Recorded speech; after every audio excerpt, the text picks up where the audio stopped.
Assalamualaikum warahmatullahi wabarakatuh. Kami dari kelompok 1 akan membahas mengenai skill dan service excellence di Bank Syariah. Sebelumnya, perkenalkan anggota kelompok kami. Perkenalkan, nama saya Muhammad Fikrul Munir, NIM 247 dari kelompok 1 Praktek Bank Syariah. Perkenalkan, nama saya Priagung Anggita Aji, nomor induk mahasiswa 124021932. Perkenalkan, nama saya Windy Anita, NIM 272. Perkenalkan, nama saya Wafik Zaidatul Khairah, NIM 284. Perkenalkan, nama saya Alvinatus Suroya, NIM 124021932855. Saya Dradwi Maharani, NIM 290. A. Skill perbankan syariah. Skill diartikan sebagai kemampuan untuk menerapkan pengetahuan dalam praktik sehingga hasil kerja yang diinginkan dapat tercapai dengan lebih efisien dan efektif, serta hasilnya lebih memuaskan. Skill juga dapat diartikan sebagai kemampuan atau kapasitas seseorang individu untuk melakukan beragam tugas dalam suatu pekerjaan. Kemudian, soft skill adalah sebuah kemampuan dari seseorang untuk dapat melakukan interaksi dengan orang lain atau dengan diri sendiri. Cakupan dari soft skill ini juga sangat luas, seperti contohnya adalah bagaimana kemampuan seseorang untuk dapat bekerja sama dengan orang lain, memberikan motivasi untuk orang lain dan dirinya sendiri, dan bagaimana memiliki semangat dalam setiap tindakan dan perilakunya, bagaimana cara berhadapan serta berkomunikasi dengan orang lain, dan lain sebagainya. Sistem antara bank syariah dan bank konvensional mungkin sama dalam beberapa aspek, baik secara standar operasional, peralatan, dan lainnya. Namun tak bisa dipungkiri bahwa secara praktek dan teori itu saja bank konvensional dan bank syariah berbeda. Oleh karena itu, pegawai bank syariah memang sebaiknya adalah mereka sudah memiliki keahlian dalam bidang tersebut. Nah, selain pelatihan, karyawan bank juga harus melakukan pengembangan terhadap seluruh karyawannya. Pengembangan karyawan ditujukan untuk meningkatkan kemampuan yang dimiliki oleh karyawan itu sendiri. Di samping itu, pengembangan karyawan yang terpenting dilakukan untuk meningkatkan jenjang karir dan penentuan kompensasi karyawan yang bersangkutan. Dalam praktiknya, pengembangan karyawan dapat dilakukan melalui berbagai cara, yaitu yang pertama mengikuti pendidikan melalui paket-paket khusus yang diberikan oleh lembaga pendidikan yang memang berpengalaman di bidangnya. Yang kedua, transfer antar bagian merupakan pengembangan agar karyawan tidak merasa jenuh dengan pekerjaannya. Dan yang ketiga yaitu promosi suatu jabatan dengan cara memindahkan karyawan ke posisi yang lebih tinggi. Materi selanjutnya adalah tentang service excellence di Bank Syariah. Service excellence adalah kepedulian terhadap pelanggan dengan memberikan layanan terbaik untuk memfasilitasi kemudahan, pemenuhan kebutuhan, dan mewujudkan kepuasannya, agar mereka selalu loyal kepada perusahaan. Pelayanan yang baik menjadi penting sebagai alat promosi bagi calon nasabah.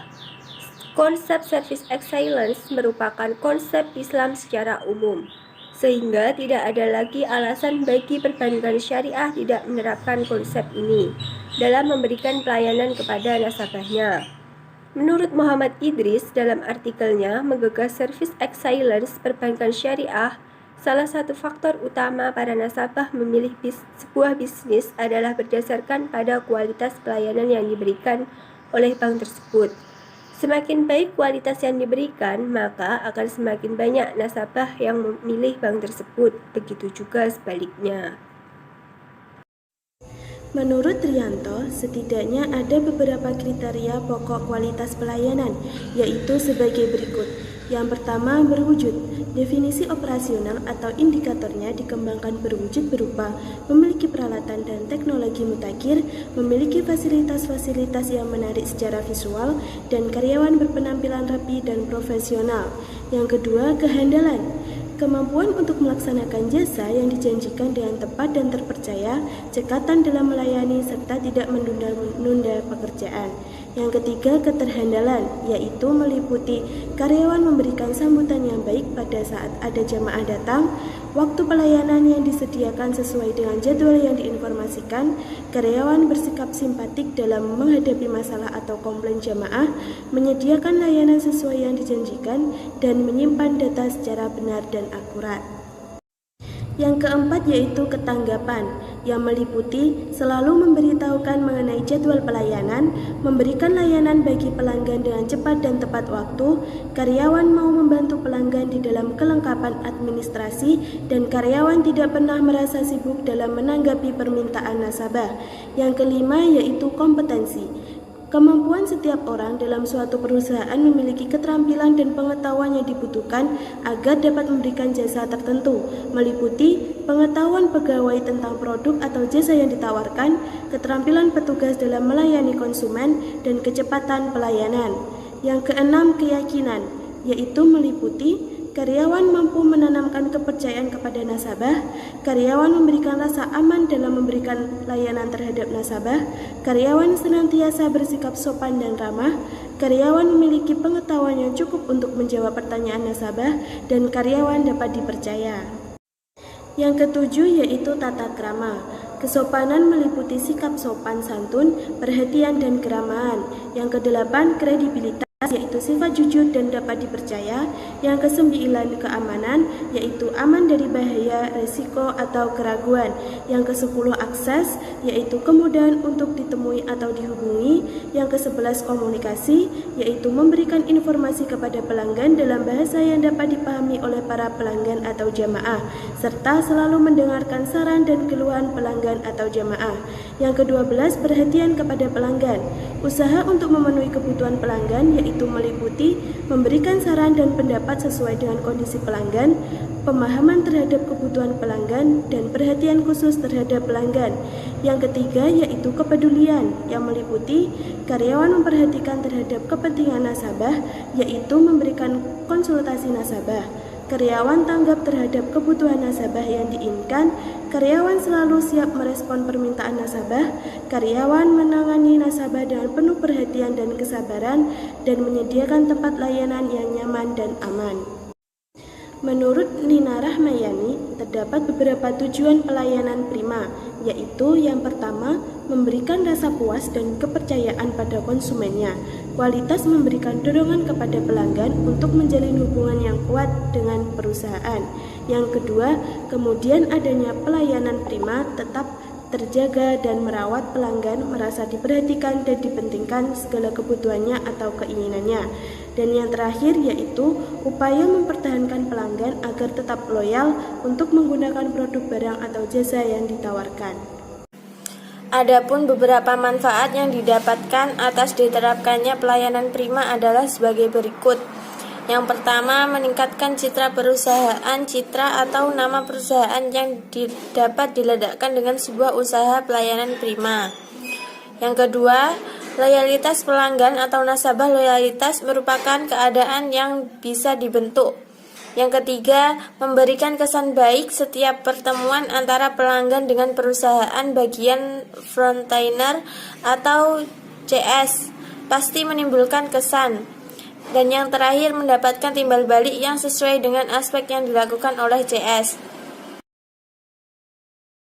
Selanjutnya, A6 dalam pelayanan prima menurut Freddy Rangkuti yaitu yang pertama, ability atau kemampuan, yang kedua, attention atau perhatian, yang ketiga, attitude atau sikap, yang keempat, action atau tindakan, yang kelima, appearance atau penampilan, dan yang terakhir, accountability atau tanggung jawab. Konsep pelayanan menurut Al-Quran. Yang pertama, keikhlasan. Keikhlasan adalah sesuatu yang harus dilakukan dalam melakukan amal perbuatan, begitu halnya dalam memberikan pelayanan untuk nasabah. Yang kedua, sesuai dengan syariat. Syariat adalah aturan Allah Subhanahu wa Ta'ala yang mengatur seluruh kehidupan manusia. Ada 5 prinsip pelayanan yang harus diperhatikan oleh bank syariah, yaitu yang pertama, prinsip persamaan atau al-musyawah. Yang kedua, prinsip persaudaraan atau ukhuwah. Yang ketiga, prinsip cinta kasih atau muhabah. Yang keempat, prinsip perdamaian atau silm. Yang kelima, prinsip tolong-menolong atau at-ta'awun. Dan yang ketiga, melakukan yang terbaik. Allah Subhanahu wa Ta'ala berfirman, "Hai manusia, Sesungguhnya kamu telah bekerja dengan sungguh-sungguh menuju Tuhanmu, maka pasti kamu akan menemuinya. Quran Surat Al-Insyirah ayat 30. Maka setiap melakukan aktivitas atau pekerjaan harus dilakukan dengan totalitas. Begitu halnya dalam memberikan pelayanan, karyawan harus memberikan pelayanan dengan totalitas. Dan yang terakhir, pelayanan prima terhadap nasabah berdasarkan Al-Quran. Yang pertama, terdapat pada surat Al-Ahzab ayat 21. Kedua, surat Ali Imran ayat 159. Dan ketiga, surat An-Nahl ayat 125. Pemaparan materi dari kelompok kami. Wassalamualaikum warahmatullahi wabarakatuh.